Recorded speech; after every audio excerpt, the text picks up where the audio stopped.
ક્લાસમાં ટીચરે સવાલ પૂછ્યો, how many kidneys we have, એટલે કે આપણી પાસે કેટલી કિડની છે? એક વિદ્યાર્થી બોલ્યો 4. ટીચરને એની ભૂલમાં મજા આવી અને એને ક્લાસમાં નીચો દેખાડવા માટે થઈ ક્લાસના મોનિટર છોકરાને કહ્યું કે જા બહારથી ઘાસ લઈ આવ, અને અહીંયા છે ને એક ગધેડો બેઠો છે.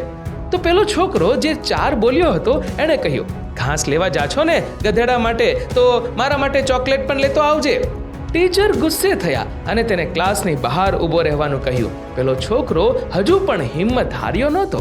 બહાર જવા ઊભો તો થયો, પણ ટીચરને કહે છે, તમે પૂછ્યું કે આપણી પાસે કેટલી કિડની છે? મેં કહ્યું 4, 2 મારી અને 2 તમારી.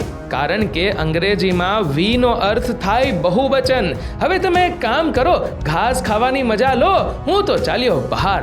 આ માણસ મોટો થઈને એક ખૂબ જ પ્રખ્યાત હાસ્ય અભિનેતા બન્યો, ટોરેલી અફેરેલી. મિત્રો, એટલે જ કહેવાય છે કે કિતાબી જ્ઞાનની સાથે સમજણનું જ્ઞાન પણ એટલું જ જરૂરી છે. તમારો વિડીયો વિશે શું કહેવું છે? કમેન્ટ કરજો. અને વિડીયો ગમ્યો હોય તો લાઈક કરજો અને શેર પણ.